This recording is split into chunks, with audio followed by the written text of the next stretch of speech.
السلام علیکم ورحمۃ اللہ وبرکاتہ. الحمد للہ نحمده ونستعینه ونستغفره ونؤمن به ونتوکل علیہ ونعوذ باللہ من شرور انفسنا ومن سیئات اعمالنا.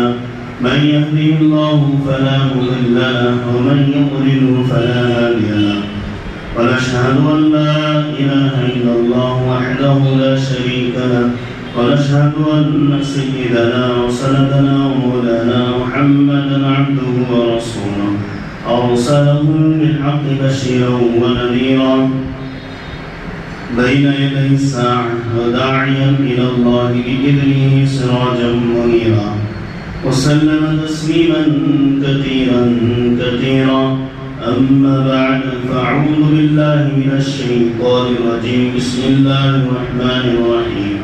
ألم نشرح لك صدرك ووضعنا عنك وزرك الذي أنقض ظهرك ورفعنا لك ذكرك فإن مع العسر يسرا إن مع العسر يسرا فإذا فرغت فانصب وإلى ربك فارغب.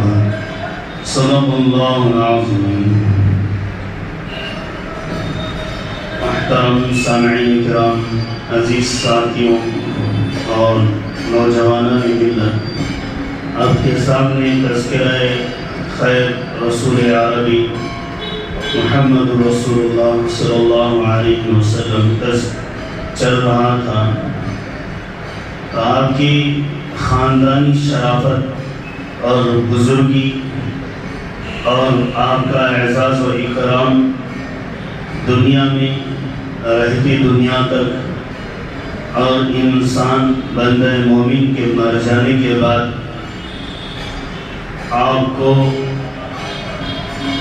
زیارت کروانا اور میدان حشر میں آپ کی شفاعت عظمی اور آپ کے مبارک ہاتھوں سے حوض کوثر کا اعزاز پوری امت کے لیے بطور سقایا پینا نصیب ہونا اور آپ کے لیے نہر کوثر جنت سے جاری کیے جانے تک کا اعزاز. ان اعزازات کو آپ صلی اللہ علیہ وسلم کے ساتھ خاص ہے. تو سب سے پہلے آپ صلی اللہ علیہ وسلم کی خاندانی اعزاز. خاندانی اعزاز میں یہ ہے کہ بنو عبد مناف یعنی آپ کے پردادا عبد مناف کے 4 لڑکے ہیں. ایک شمس، دوسرے نوفل اور تیسرے مطلب، چوتھے ہاشم. ہاشم سے یہ نور نبوت منتقل ہوتا ہے. تو بنو عبد شمس اور بنو نوفل ان کی ایک الگ جماعت ہو جاتی ہے، گروپ ہو جاتی ہے. بنو مطلب اور بنو ہاشم کی ایک جماعت ہو جاتی ہے، جنہیں دوسرا نام دیا جاتا ہے قریش اور امیہ. یہ 2 خاندان بنو امیہ اور بنو ہاشم کی طرف منسوب خاندان ہیں.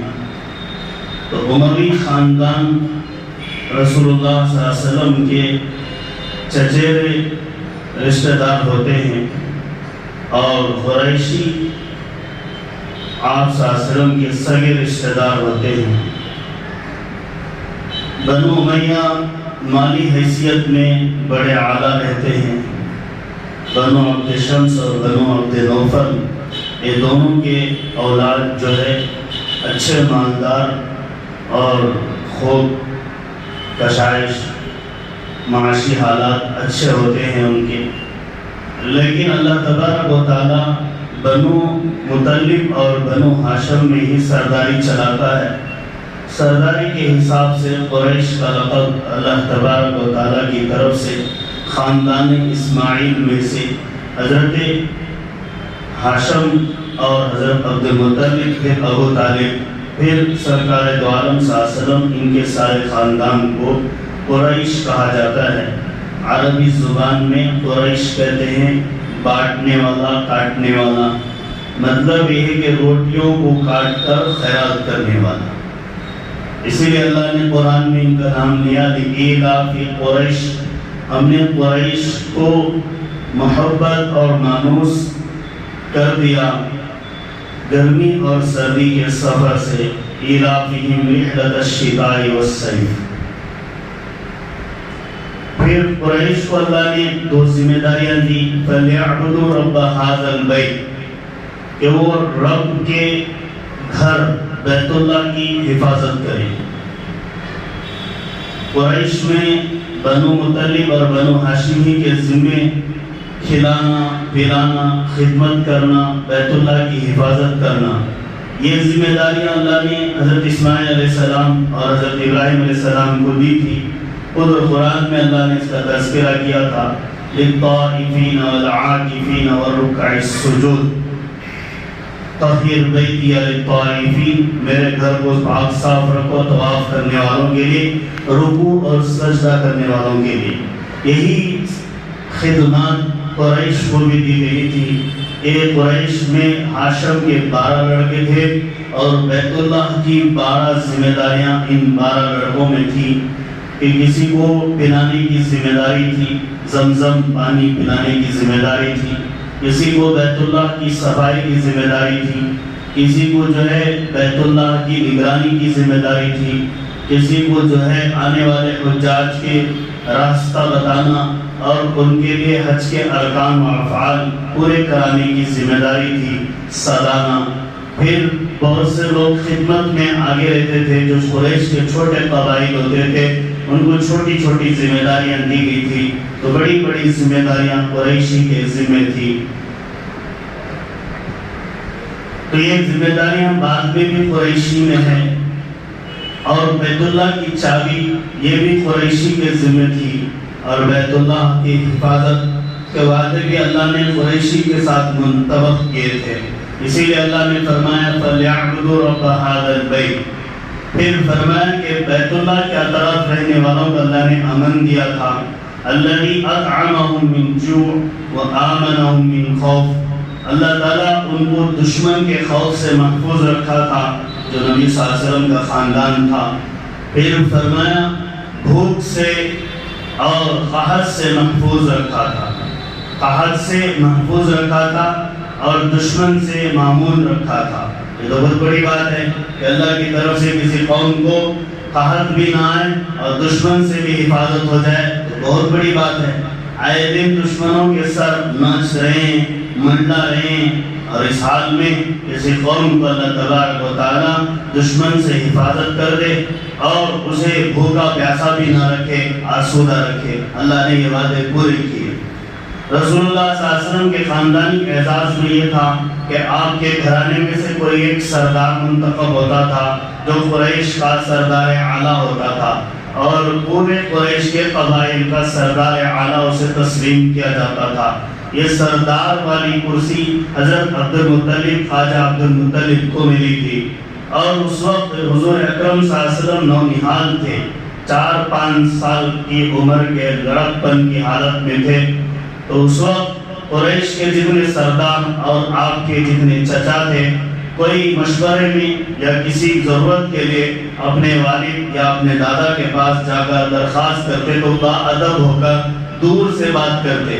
لیکن جناب محمد رسول اللہ صلی اللہ علیہ وسلم سرکار دو عالم صلی اللہ علیہ وسلم آپ کے دادا عبد المطلب کا جو تکیہ تھا جس پر آپ سرداری لے کر ٹیک لگا کر بیٹھتے تھے, اسی پر ٹیک لگا کر بیٹھتے تھے اور اسی تکیے کو استعمال کرتے اور اسی بسترے کو جہاں آپ بیٹھتے اور اٹھتے وہیں بیٹھتے.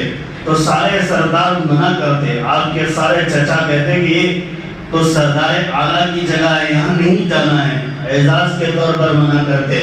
لیکن حضرت خواجہ عبد المطلب اس کے لیے شعر پڑھتے لقد سعدنی ھذا الابن, میرا یہ بچہ کل قوم کا سردار بنے گا. وَأَنَا شَيْبَةٌ وَالْحَمْدُ فِيهِ, میں شیبہ ہوں اور میری تعریف کا یہ مستحق ہوگا. فَالْحَقُّ أَن يُجِلَّ لَهُ, حق تو یہ ہے کہ اسی کی روشنی آئے. فَالرَّبُّ مَحْمُودٌ وَهَذَا مُحَمَّدُ, اس کا رب جو ہے محمود ہے یعنی سب کو پسند ہے, اور یہ محمد ہے یہ بھی سب کو پسند ہے. شعر پڑھتے عربی زبان کے اشعار آپ کے دادا پڑھتے کہ فرب محمود ھذا محمد، یہ رب محمود ہے اور یہ محمد ہے. اور اس کا نام محمد صلی اللہ علیہ وسلم کا نام جب آپ کے دادا نے رکھا تو عرب لوگ قریش پوچھنے لگے کہ آپ کا نام کیسے آپ نے نیا نام رکھ دیا. تو اس وقت ایک خواہش چلی کہ یہود اور نصارہ کی طرف سے کہ اب نبی مبعوث آخر الزمان خاتم النبیین، نبیوں کا سلسلہ ختم کرنے والے، جس کے کندھے پر دہنے کندھے پر پیٹھ کے اوپری حصے پر مہر نبوت لگائی جائے گی، یہ نبی آنے والے ہیں. تو ان کا نام توریت اور انجیل اور زبور میں لکھا ہوا تھا. اس لیے ہر ایک عربی زبان، چونکہ عرب کے رہنے والے یہود بھی تھے اور نصارہ بھی تھے اور مشرکین بھی تھے، اور سب نے اپنے بچوں کا نام محمد رکھا. سب نے اپنے بچوں کا نام محمد رکھا. لیکن جب آپ کی ولایت ہوئی، ولادت کے بعد آپ کے دادا نے محمد رکھا، تو یہ دوسرے محمد نام رکھنے والوں میں اور اس نام رکھنے والے میں بڑا فرق ہوا. کہ اس لیے کہ جن کے نام محمد رکھے گئے تھے وہ خواجہ عبد المطلب کے پوتے نہیں تھے، ہاشم کے بڑ پوتے نہیں تھے، اور نور نبوت انہیں نہیں ملا تھا. اور جس کا نام محمد یہاں رکھا گیا، اسے نور نبوت بھی ملا. اور ہاشم اور یہ مبارک خاندان سے یہ آتے آتے سرداروں کے خاندان میں ہونے والے ہیں. ابو سفیان صحابہ رضی اللہ عنہ، جب ابو سفیان ہرقل کے پاس پہنچتا ہے، اور صحابہ کی بھی ایک جماعت ہرقل کے پاس ہوتی ہے، اور اللہ کے نبی جناب محمد رسول اللہ صلی اللہ علیہ وسلم کا خط اس کے پاس پہنچاتے ہیں. تو وہ جو سفیر صحابی ہیں ان کو بٹھاتے ہیں ہرقل، اور پوچھتا ہے کہ کل کوئی قافلہ عرب سے آیا ہے، ان کو بلاؤ. تو ابو سفیان اس کا سردار ہوتا ہے، جو بعد میں صحابی ہو جاتے ہیں، ابو سفیان رضی اللہ عنہ. ابو سفیان کو بلایا جاتا ہے. ابو سفیان کو پوچھتے ہیں کیف نسبہ فیکم، ہرقل پوچھتا ہے تم میں وہ نبی کا نسب کیسا ہے، خاندان کیسا ہے.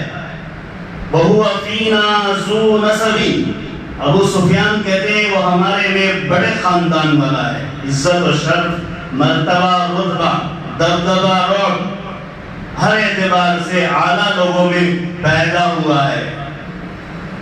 وَهُوَ فِينَا ذُو نَسَبٍ، ہمارے میں بڑے خاندان کا لڑکا ہے. تو ہرقل کہتا ہے وَالنَّبِيُّ مَبْعُوثٌ هَكَذَا، نبی ایسے ہی قوموں میں بھیجے جاتے ہیں، اعلیٰ و اشرف خاندان میں ہی بھیجے جاتے ہیں. پھر فرمایا کیا تمہارے اور ان کے درمیان کبھی ٹکراؤ ہوا ہے؟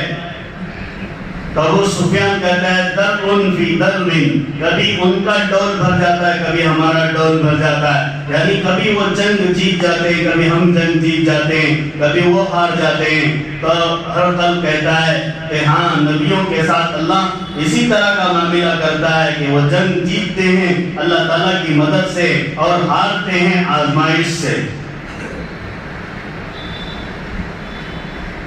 تو کیا معلوم ہوا کہ عرب ہی نہیں بلکہ توریت اور انجیل کے جاننے والے نصارہ بھی آپ صلی اللہ علیہ وسلم کے خاندانی شرافت کو جانتے تھے. اللہ کے نبی سے پوچھا گیا کہ آپ کا نام عاقب ہے، آپ نے فرمایا میرا نام عاقب اس لیے ہے انا النبی الذی لیس نبی بعدہ، میں وہ نبی ہوں میرے بعد نبی نہیں ہے. دنیا میں اللہ کے نبی صلی اللہ علیہ وسلم نے فرمایا میرے بعد کذاب، دجال، تلبیس، ابلیس نبی پیدا ہوں گے اور میرے راستے میں رکاوٹ بنیں گے. جب بھی کوئی ایسی نبوت کا دعویٰ کرے اسے قتل کر دو، اسے قتل کر دو. تو زمانے میں دیکھا کئی لوگ نبوت کا دعویٰ کیے، اور ہر زمانے میں نبوت کا دعویٰ، آج بھی نبوت کا دعویٰ کرنے والے موجود ہیں، لیکن ان کے پاس نہ فرشتہ آیا نہ کوئی قرآن نازل ہوا، نہ کوئی کتاب نازل ہوئی. جو موجودہ نبی کی باتیں حدیث میں ہیں اسی کو تھوڑا ایڈجسٹ کر کے بول دیتے ہیں. جو قرآن ہے اسی کو اپنی طرف سے کہتے ہیں کہ مجھ پر بھی نازل ہوا. اللہ نے فرمایا والذین یؤمنون بالغیب، نبی پر ایمان لانے والے غیب پر ایمان لاتے ہیں. بما انزل الیک وما انزل من قبلک، نبی پر جو اترا اس پر ایمان لائے اور نبی سے پہلے جو کتابیں نازل کی گئی اس پر ایمان لائے. یہ بات تو اللہ نے کیا، لیکن اللہ نے یہ نہیں کہا وما انزل من بعدک، نبی کے بعد بھی بہت سی کتابیں آئیں گی، نہیں کہا. اس لیے کہ قرآن بھی آخری کتاب، نبی بھی آخری، اس لیے اور یہود کے درمیان یہ چرچا تھا اور نصارہ کے درمیان یہ چرچا تھا، مشرکین کے درمیان یہ چرچا تھا کہ اب نبی آنے والے ہیں اور ان کے کندھے میں مہر نبوت ہوگی. اب یہ مہر نبوت کب لگی؟ یہ بھی تو ایک آپ کو سوال ہوگا کہ مہر نبوت کب لگائے گی؟ آپ 2.5 سال کے شیرخوار بچے کو حلیمہ آمینہ کے گود سے 2 ماہ کے بعد اس بچے کو لے جاتی ہے، 2.5 سال دودھ پلاتی ہے. راستے میں جس راہ سے گزرتی ہے سبزہ اگ جاتا ہے اور جو خچر مؤنث لے آتی ہے اسے خشک رہتا ہے، اس میں دودھ آ جاتا ہے. جب سرکار کو لے کر گزرتی ہے تو آسمان سے بادل سایہ کرتا ہے اور سفر میں سواری آتے ہو سست رفتار تھی، اب جا رہی ہے تو بڑی تیز رفتار ہے. اور اپنے مکان پر پہنچنے کے بعد روزانہ برکات انوارات کا ملاحظہ کرتی ہے. ان کے گھر میں برکت ہی برکت رہتی ہے. حلیمہ کی بکریاں چر کر آتی ہیں، ہر بکری میں دودھ تھنوں سے ٹپکتا ہے کہ کسی بکری خالی پیٹ بھی نہیں لوٹتی اور دودھ سے بھی خالی نہیں ہوتی. حلیمہ اپنے سینے کو دیکھتی ہیں تو سینے میں دودھ ابلتا ہے. وہ کہتی ہیں میں اپنے بچے اور میرے بچے محمد یعنی میرے 2 بچے، ایک سگا بچہ اور ایک رضاعی بچہ، دودھ پلاتی ہوں، میرا سینہ کبھی سوکھتا نہیں اور میری زبان میں پیاس کا احساس نہیں ہوتا. حلیمہ کہتی ہیں 2.5 سال گزر گئے، ہم اس در یتیم یہ نایاب موتی کو واپس کرنے گئے. یتیم کے معنی معلوم؟ ہم لوگ سمجھتے ہیں باپ بن گیا تو یتیم، نہیں. یتیم اسے کہتے ہیں کہ ایسی موتی جس کا مثل نہیں ہے، ایسی موتی جس کی مثال نہیں ہے، مثل نہیں ہے. اب دریا میں کودنے والا موتی اٹھاتا ہے اور اسے اٹھانے کے بعد اور ایک موتی اٹھاتا ہے، دونوں کو رکھتا ہے تو کہتا ہے یہ اس جیسی نہیں، یہ اس جیسی نہیں. تو اسی لیے یتیم کہا جاتا ہے، یعنی اس کے برابر بھی کوئی نہیں، اس جیسا بھی کوئی نہیں. تو حلیمہ کے شوہر کہتے ہیں ھذا الیتیم الذی لآخذنہ بعدہ، ہم اس در یتیم کو ان کے ماں باپ سے دوبارہ لے کر آئیں گے، ان کی ماں سے دوبارہ لے کر آئیں گے. حلیمہ جا کر بعد حضرت آمینہ سے درخواست کرتی ہے کہ 2.5 سال تو دودھ پلائے اور تربیت کرنے کو جی چاہتا ہے، ہمارے پاس لوٹا دے. تو پھر آمینہ اس بچے کو جو محمد رسول اللہ ہوتے ہیں واپس کرتی ہیں. حلیمہ لے آتی ہیں 5 سال کا لڑکا اپنے رضاعی بھائی کے ساتھ میدانوں میں کھیلتا ہے. پہاڑیاں ہیں اور ان پہاڑیوں میں کہیں ذرہ زرخیز نہیں ہے. طائف کے تقریباً 70 یا 80 کلومیٹر کے بعد یہ قبیلے کا وجود ہے، لیکن وہاں آج کوئی قبیلہ نہیں بستا ہے، بیابان ہے. وہاں ایک چھوٹی سی مسجد بھی ہے، لوگ نماز بھی پڑھتے ہیں، لیکن وہاں کوئی خاندان نہیں ہے. وہ خاندان سارا طائف میں آ گیا ہوگا. تو وہاں آج بھی ٹھنڈک ہے، 50-4 ڈگری گرمی ہوتی ہے، لیکن وہ جگہ بھی کیا ہوتی ہے؟ ٹھنڈک ہے. اور اطراف جو ہے زمین بنجر ہے، لیکن وہ زمین میں جو آج بھی زرخیز ہے، گھاس سوکھی ہوئی ہے، اناج پک رہا ہے. اور جس درخت میں آپ آرام کرتے تھے اس درخت کے نیچے آج بھی ٹھنڈک ہے کہ آرام کرنے والا آرام کرنا چاہتا ہے. ببول کا درخت ہے، ٹیکا کا درخت، اس کے نیچے آج بھی زرخیزی ہے. 1500 سال تک بھی اللہ تعالیٰ نے اس درخت کو باقی رکھا ہے. اس سے پہلے کب سے ہوگا پتہ نہیں.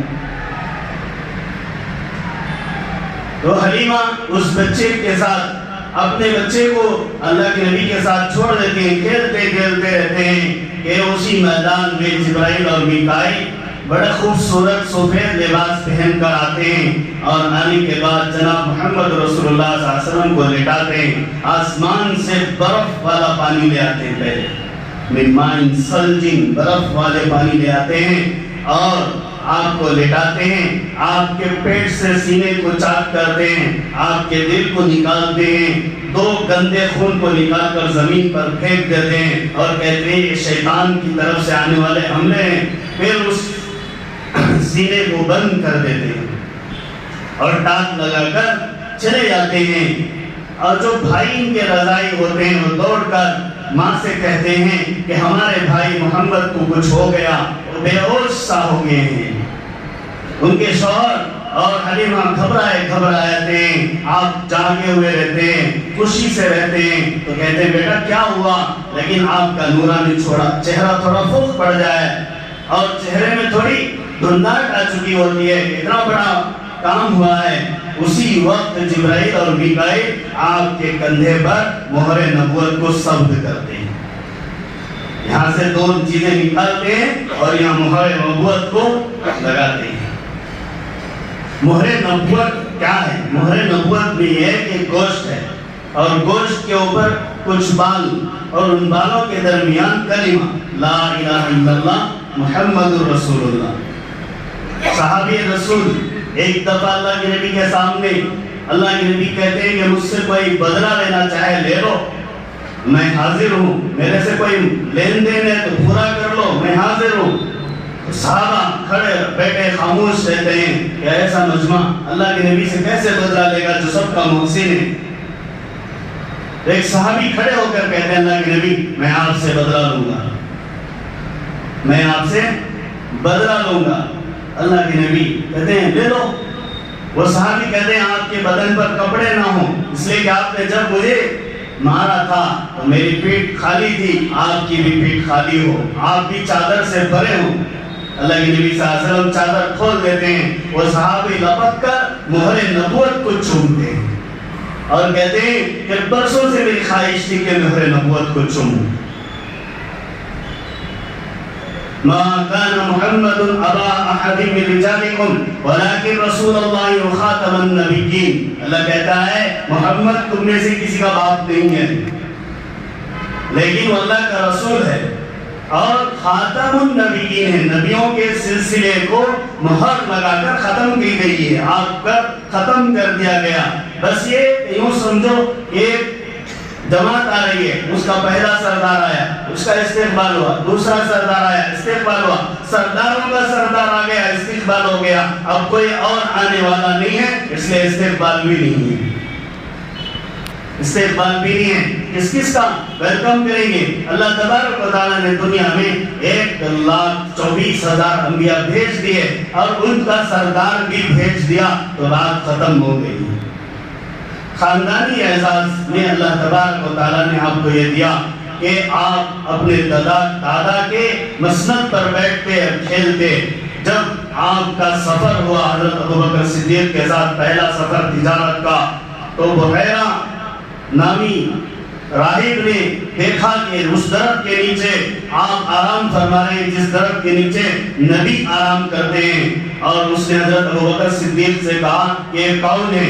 کہنے لگے یہ میرے دوست محمد ہیں۔ کہنے لگا 500 ساڑھے 500 عرصہ ہو گیا، آج تک اس درخت کے نیچے کوئی نہیں سویا۔ حضرت عیسیٰ علیہ السلام کے بعد یہ دوسرے آدمی ہیں اس درخت کے نیچے سونے والے، نبی کے علاوہ اس درخت کے نیچے کوئی آرام نہیں کر سکتا۔ یہ نبی ہے، تمہاری قوم تمہاری ان کی دشمن ہوگی اور انہیں ستائے گی اور انہیں نکالے گی۔ حضرت ابوبکر یہ ساری باتوں کو سینے میں دبا لیتے ہیں، اور وہ بحیرہ کہتا ہے ابھی لے چلے جاؤ، ان سے یہود کے لیے بھی خطرہ ہے اور یہود بھی ان سے دشمن ہے، اور ہو سکتا ہے میری اپنی قوم بھی دشمن ہے، ان کی جان کا حملہ ہے۔ ابوبکر صدیق رضی اللہ عنہ اس نوجوان نبی جو آئندہ نبوت کا دستار پہنانے والے تھے، اس نبی محمد صلی اللہ علیہ وسلم کو جو آخر الانبیاء ہیں، خاتم الانبیاء ہیں، ان کو لے کر نکل جاتے ہیں۔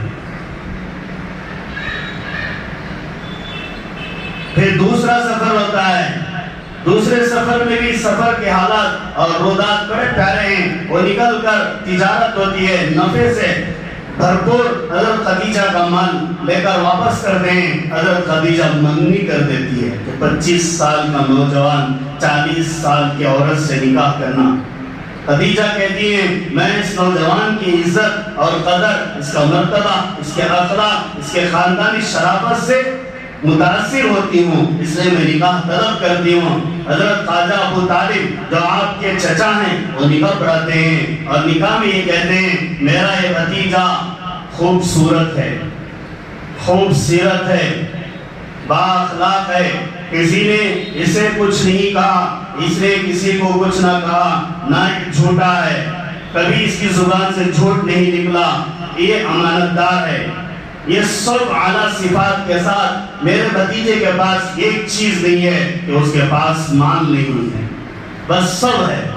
یہ جملہ کہتے ہیں نکاح کا خطبہ ہوتا ہے۔ حضرت خدیجہ کے گھر چلے جاتے ہیں، خدیجہ سب سے پہلے یہ کہتی ہے کہ اب تک میں بیوہ تھی، اب میں شوہر والی ہو گئی، اب تک میں مالدار تھی، اب میں حقیقی مالدار ہو گئی کہ میں شوہر میرے گھر میں آ گیا، نبوت کا تاجدار انبیاء آ گئے۔ ایک دفعہ حضرت خدیجہ اللہ کے نبی کے گھر گود میں آرام کر رہی ہوتی ہیں، حضرت جبرائیل امین کھڑے ہو کر کہتے ہیں ہمارا سلام ہے حضرت خدیجہ کو، لیکن جبرائیل باہر ہی ہوتے ہیں، اس لیے کہ خدیجہ سرکار کے ران پر آرام کر رہی ہوتی ہیں۔ تو حضرت رسول اللہ صلی اللہ علیہ وسلم کہتے ہیں خدیجہ اپنی آنچل کو اوڑھ دو، جبرائیل تمہیں سلام پیش کر رہے ہیں۔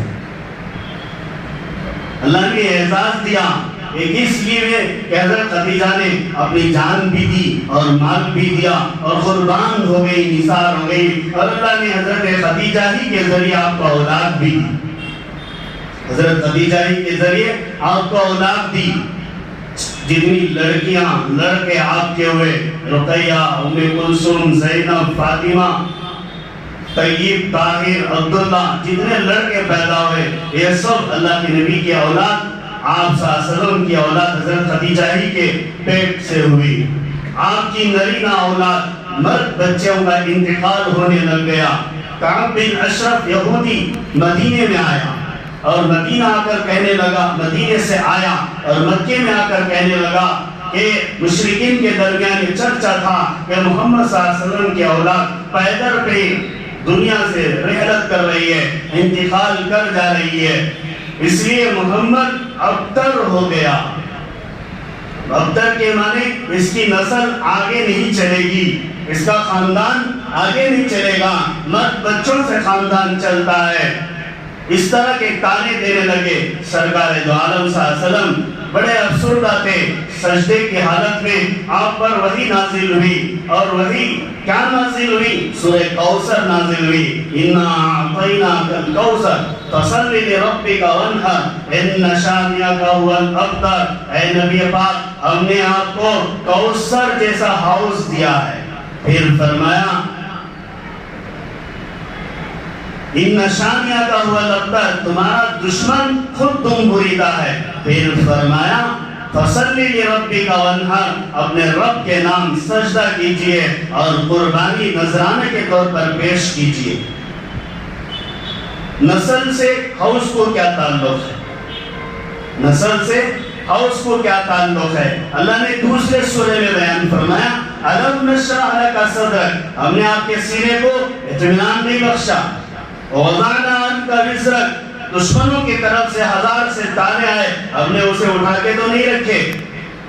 الَّذِي أَنْقَضَ ظَهْرَكَ، جس کی وجہ سے آپ کی پیٹھ بوجھل ہو گئی تھی۔ پھر فرمایا وَرَفَعْنَا لَكَ ذِكْرَكَ، ہم نے آپ کے ذکر عزیز کو بلند کر دیا تا قیامت۔ یہی وہ سلسلہ ہے کہ پوری دنیا میں رہتی دنیا تک محمد کے سوا کوئی نہیں چلے گا، محمد ہی چلے گا۔ محمد سے محبت شرط اول ہے، اگر اس پہ ایمان نہیں تو کچھ نہیں ہے۔ محمد سے محبت شرط اول ہے، اگر اس پہ ایمان نہیں تو کچھ نہیں ہے۔ تو اللہ تبارک و تعالیٰ نے کہا کہ فصلی، وہاں کہا، یہاں کہہ رہا ہے لم نشرح لک صدرک، پھر فرمایا ان مع العسر یسرا فإن مع العسر یسرا. حالات آتے ہیں، پریشانیاں آتے ہیں، اس کو صبر سے جھیلنے والے کو اللہ تعالیٰ نعمتوں سے فتوحات سے نوازتے ہیں، نعمتوں سے فتوحات سے نوازتے ہیں، کامیابیوں سے نوازتے ہیں. حالات آج بھی مسلمانوں کے ساتھ ہیں. مسلمانوں صبر کر لو اور اللہ کی عبادت کرو. اللہ نے دو باتیں کہی ہیں، صبر کرنے کو کہا ہے، عبادت کرنے کو کہا ہے. مسلمان صبر تو کر رہا ہے لیکن عبادت نہیں کر رہا ہے. فَإِذَا فَرَغْتَ فَانْصَبْ، اللہ نے کہا یہ حالات آئیں گے، آپ ان حالات کو چھوڑ کر کھڑے ہو جائیے. وَإِلَىٰ رَبِّكَ فَارْغَب، اور اپنے رب کی طرف محبت سے باتیں کیجیے، پیار و محبت کی باتیں کیجیے. وَإِلَىٰ رَبِّكَ فَارْغَب، کہیے اے اللہ میرا دکھڑا تو سننے والا، میرا درد تو سننے والا، میری قوم کٹ رہی ہے اس کا خون گرتا ہوا تو دیکھنے والا، یہ آنسو ٹپک رہے ہیں، یہ معصوم خطرے گر رہے ہیں، یہ معصوم شہید ہو رہے ہیں، ہماری تباہی کا دور سلسلہ چل رہا ہے، تو دیکھ رہا ہے. اے رب کو لتاڑو، رب کو مناؤ اور اتنا رلاؤ، اتنا رو کہ رب تمہارے ساتھ ہو جائے. اللہ نے یہ ترغیب دی ہے. پھر محمد صلی اللہ علیہ وسلم نے کہا کہ مجھے یہ صورت دی گئی ہے. پھر صحابہ سے پوچھا ومل کوثر، کوثر کیا تم جانتے ہو؟ پھر فرمایا یہ کوثر یہ ہے جس کی لمبائی اور چوڑائی ملک شام سے لے کر مدینے تک ہے. دوسری روایت میں فرمایا عدن سے لے کر مدینے تک ہے. پھر فرمایا لہو کیسان کا نجوم السما، اور اسے اللہ نے کٹوریاں رکھی ہیں اور کٹوریاں بغیر منڈے یعنی بغیر کنڈے کے رکھی ہیں، اور اس میں اللہ تعالیٰ پانی اللہ کے نبی کے ہاتھوں سے پلائے گا. اور اسے کوثر پر محمد رسول اللہ صلی اللہ علیہ وسلم کی پوری امت کھڑی ہوگی اور آپ کے ہاتھ سے پانی کو لے گی. آپ کے دست مبارک سے پانی لے کر پینے کے بعد خود سرکار دو عالم صلی اللہ علیہ وسلم کا فرمان ہے لم یظما ابدا، کہ اس کے بعد میدان حشر میں اسے پیاس ہی نہیں لگے گی، پیاس نہیں لگے گی. پھر فرمایا اے اللہ کے نبی صلی اللہ علیہ وسلم ان قطار میں لگنے والے اپنے امتیوں کو اپنے دست مبارک سے پانی پلا رہے ہوتے ہیں، ایک چند فرشتے آتے ہیں اور چند امتیوں کو نکالتے ہیں اور کہتے ہیں نکلو یہاں سے. تو اللہ کے نبی دور سے آواز دیتے ہیں امتی امتی اصحابی اصحابی، میرے ساتھی میرے امت کو کہاں لے جا رہے ہو؟ تو وہ اللہ کے نبی محمد رسول اللہ صلی اللہ علیہ وسلم سے فرشتے خطاب کہتے ہیں. اللہ کے نبی کی ایک دعا ہے، یاد رکھنا، اللہم احشرنا فی زمرتی، یہ درود میں دعا کی ہے، اے اللہ ہمیں نبی کے زمرے میں شامل فرمانا. پھر فرمایا وَاسْتَعْمِلْنَا بِسُنَّتِهِ، ہمیں نبی کی سنت پر عمل کرا لینا. یہ دعا ہے اللہ کے نبی نے خود ہمیں سکھائی ہے. آج ہم یہ دعا نہیں مانتے اس لیے سنت پر بھی نہیں چلتے. وَاسْتَعْمِلْنَا بِسُنَّتِهِ وَقْدُرْنَا حق قدرہ صلی اللہ علیہ وسلم، اور نبی کے حقیقی اعزاز کو سمجھنا یہ ہمیں توفیق دینا اللہ صلی اللہ علیہ وسلم. حدیث کے درود ہیں تقریباً 40,000 درود ہیں، ان درودوں میں ایک درود یہ بھی ہے وَاسْتَعْمِلْنَا بِسُنَّتِهِ، اللہ نبی کی سنت پر عمل کرا لینا بہت بڑی بات ہے. تو وہ صحابی صحابی کہتے ہیں کہ ان کو نکالو میرے ساتھیوں کو. تو اللہ کے نبی سے وہ فرشتے کہتے ہیں آپ کی سنت پر عمل کرنے والے نہیں ہوتے، آپ کی سنت پر عمل کرنے والے نہیں تھے. آج بھی یہی محنت کی جا رہی ہے کہ ایک تو اللہ کی عبادت کی جائے اور دوسرا نبی کی سنت پر امت عمل پر آ جائے تو ہمیں کسی کا خوف نہیں ہوگا، لومۃ لائم، کسی ڈرانے والے کا، کسی دھمکانے والے کا، کسی کاٹنے گھٹنے والے کا کسی طرح کا خوف نہیں ہوگا. ہاں ہمیں بعض سنت پر عمل کرتے ہیں بعض نہیں عمل کرتے ہیں، اس لیے دیکھنے والے یہ سمجھتے ہیں کہ مسلمانوں میں بھی تفریق ہے، بٹوارا ہے کہ عمل اور نہ عمل کے اعتبار سے فرق ہے. اللہ حفاظت فرمائے. ان کو نکال دیا جاتا ہے تو اللہ کے نبی صلی اللہ علیہ وسلم کہتے ہیں کہ لے جاؤ انہیں، میرے سامنے ان کا چہرہ مت دکھاؤ، میں انہیں دیکھنا نہیں چاہتا.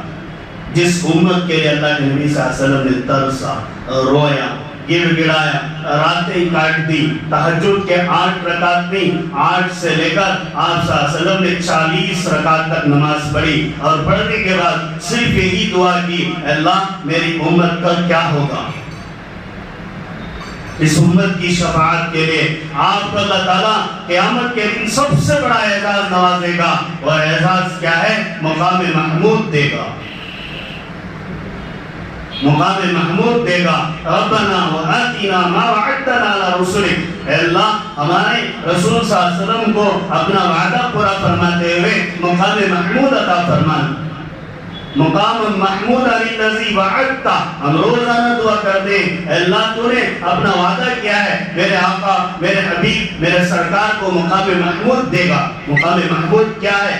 تمام انبیاء اپنی حالت کے اعتبار سے پریشان ہوں گے، ہر ایک نبی نفسی نفسی کے عالم میں ہوگا، ہر ایک نبی اپنے کیے اور اپنے ہوئے غلطیوں کو یاد کر کر اپنے سے اللہ نے اگرچہ انہیں معاف کر دیا، انہیں معصوم قرار دے دیا، اور انہوں نے اپنے لیے نہیں بلکہ امت تر تنگ کر اپنے سے کچھ الفاظ تو کہہ دیے، لیکن اللہ نے معاف تو کر دیا۔ پھر بھی وہ یاد آنے پر حضرت نوح سے لے کر حضرت آدم سے لے کر حضرت عیسیٰ سے لے کر موسیٰ سے لے کر سب اپنے اپنے پچھتاوے کو یاد کریں گے، اور اللہ کی دی ہوئی دعاؤں کو استعمال کرنے کی وجہ سے افسردہ اور افسوس میں رہیں گے، رنجیدہ رہیں گے کہ میرا کیا ہوگا، میں نے تو سب کچھ کر لیا دنیا میں۔ اللہ کے نبی کی آواز پورے مجمع میں اور میدان قیامت کا مجمع کروڑوں لاکھوں اربوں انسانوں کا ہوگا، ان میں کئی نبیوں کی امتیں ہوں گی، ان میں ایک صدا چلے گی، امتی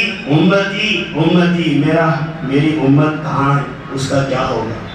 اللہ تعالیٰ اپنے حبیب کو کہے گا جاؤ جہنم میں دیکھو، ان فرشتوں سے کہو جو تمہاری امت ہوگی نکال لو۔ اللہ کے نبی ایک دفعہ نکال کر بڑے مجمع کو لائیں گے، اللہ معاف کرے گا آپ کی سفارش سے، ایک دوسرا مجمع لائیں گے، سفارش سے معاف کریں گے، تیسرا مجمع لائیں گے، معاف کریں گے، 7 طرح کی سفارشیں ہوں گی، معاف کرتے رہیں گے، ختم ہو جائے گی۔ اللہ کے نبی سجدے میں پڑ جائیں گے، اور سجدے میں پڑنے کے بعد اللہ تعالیٰ آپ کی دل مبارک میں، آپ کی زبان مبارک سے اسی وقت اپنی تعریفی کلمات کو نازل کرے گا، اور اللہ کے نبی اتنی تعریف کریں گے، پھر اللہ کہے گا یا محمد سل تعطا اشفع تشفع، اے محمد مانگو دیا جائے گا، پوچھو پورا کیا جائے گا، آپ کو آپ کی جھولی خالی نہیں لوٹائی جائے گی، آپ کو افسردہ واپس نہیں کیا جائے گا، آپ کو خالی ہاتھ نہیں لوٹائے جائیں گے۔ اللہ کے نبی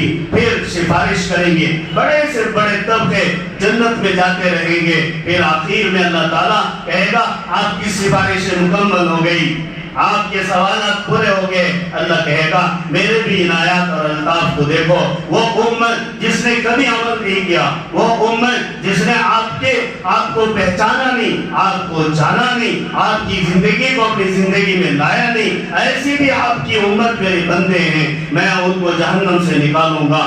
پھر اللہ تعالیٰ اپنے دست مبارک سے جہنم سے نکالے گا، اور نکالنے کے بعد آپ نہر حیات میں ڈالے گا، اور ڈالنے کے بعد ہر ایک کو یہ جملہ لکھا ہوا ہوگا پیشانی پر، یہ جو جہنم سے نجات پایا ہوا ہے۔ پھر وہ بندے کو اللہ تعالیٰ کہیں گے تجھے نہ جنت دی جائے گی، جہنم سے تو نجات دے دی گئی۔ وہ بندہ کہے گا اللہ تیرا شکر ہے، لیکن یہ باغ و بہار نظر آ رہا ہے، یہ چمنستان نظر آ رہا ہے، یہ پھول، یہ زرخیز چیزیں، یہ نہریں، یہ پانی، یہ لذتیں ہمیں نظر آ رہی ہیں، ہمیں اندر جانے کی تو اجازت دیں، قریب تو کر دیں مولا، میں آئندہ اور نہیں پوچھوں گا۔ اللہ کہتا ہے یہی وعدہ؟ بندہ کہتا ہے ہاں یہی وعدہ۔ وہ قریب ہوتا ہے، پھر جنت کا منظر سامنے کھڑا ہو کر دیکھنے والے کا دل للچاتا ہے، زبان سے رال ٹپکتی ہے، اور دل کی للچاہٹ زبان کی طلب اور دماغ کی الجھن کہتی ہے اے اللہ تیرے خزانے میں کیا ہے؟ جب تو قریب بڑھا سکتا ہے تو اندر بھی بھیج سکتا ہے، طلب پر طلب کرتا ہے۔ اللہ کہتا ہے اندر چلا جا۔ پھر وہ بندہ، اسے کوئی مقام نہیں ہوتا، اسے معلوم نہیں ہوتا کہ میرا مقام کہاں ہے، اس لیے کھڑا ہو جاتا ہے۔ ایک بندہ نہیں کئی بندے ہوتے ہیں، ایک بندے کی مثال دی گئی ہے، وہ بندہ کھڑے ہو کر خاموش رہتا ہے تو غیب سے آواز آتی ہے، اللہ تعالیٰ آواز دیتے کہتے ہیں تو اپنی نظر کو دوڑا، سامنے پیچھے دائیں بائیں چاروں طرف وہ بندہ نظر دوڑاتا ہے۔ اللہ تعالیٰ کہتے ہیں اتنی تیری جنت ہے اور اس سے 10 گنا جنت بھی تجھے دی جائے گی۔ اس کی شفاعت کے بدولت گناہگار، فاسق، گناہ میں لت پت، کبھی عبادت نہیں کیا، کبھی نبی کو نہیں پہچانا، کبھی زندگی میں سنت کو نہیں لایا، اسے معاف کر کر اللہ جنت دے سکتا ہے۔ تو جس نے نبی کو پہچانا، جس نے سنت پر عمل کیا، جس نے زندگی کو نبی جیسا شیوا بنایا، اسے اللہ کیا کیا نوازے گا نہیں۔ نبی صلی اللہ علیہ وسلم کا اعزاز ہے۔ اللہ کے نبی صلی اللہ علیہ وسلم فرماتے ہیں سَيَنْقَطِعُ كُلَّ حَسَبٍ وَنَسَبٍ إِلَى يَوْمٍ فِي يَوْمِ الْقِيَامَةِ إِلَّا نَسَبِي وَسَبَبِي، کل قیامت کے دن پورے نسب، پورے سلسلے، پورے دنیا میں مشہور سے مشہور، مقبول سے مقبول ہستیاں ہوں گی، وہ مٹا دی جائیں گی، انہیں کوئی ایک دوسرے کو پہچاننے والا نہیں ہوگا۔ کہاں پہچانے گا؟ جب باپ اپنے بچے کو، ماں اپنے بیٹے کو، بیوی شوہر کو نہیں پہچانتی، سگا سگے کو نہیں پہچانتا، تو مالدار، امیر، غریب، مشہور، سیاستدان، انہیں کون پہچانے گا؟ اللہ کے نبی کہتے ہیں میرے خاندان کو اس دن بھی پہچانا جائے گا۔ اللہ سببی، میرا سگا خاندان اور میرے خاندان میں جو رشتہ لے کر آتا ہے اسے بھی پہچانا جائے گا، یعنی داماد بن کر آتا ہے یا بہو بن کر آتی ہے میرے خاندان میں، اسے بھی پہچانا جائے گا، غلام بن کر آتا ہے اسے بھی پہچانا جائے گا۔ اس لیے حضرت عمر رضی اللہ عنہ اپنی آخری عمر کے حق میں حضرت علی رضی اللہ عنہ کی نواسی سے نکاح کر لیتے ہیں اور مٹھائی تقسیم کر کے کہتے ہیں کل اللہ تبارک و تعالیٰ کا ایک بڑا احسان یہ ہوگا کہ میں محمد رسول اللہ صلی اللہ علیہ وسلم کے خاندان کا داماد ہوگا، جس کی وجہ سے مجھے پہچانا جائے گا۔ تو میرے بھائیوں، اللہ تعالیٰ نے میرے اور آپ کے آقا کو اتنا اعزاز نفسان بخشا ہے، ہم نے آپ کو کیا اعزاز دینا ہے یہ ہمیں خود غور کرنا ہے۔ بس یہ اعزاز دینا ہے آپ کی لائی ہوئی شریعت اور آپ نے جو طریقہ عبادت بتایا ہے اس پر عمل کرنا ہے اور آپ کی سنت کو اپنی زندگی میں لانا ہے، یہ سب سے بڑا اعزاز ہے۔ اللہ تعالیٰ عمل کی توفیق عطا فرمائے۔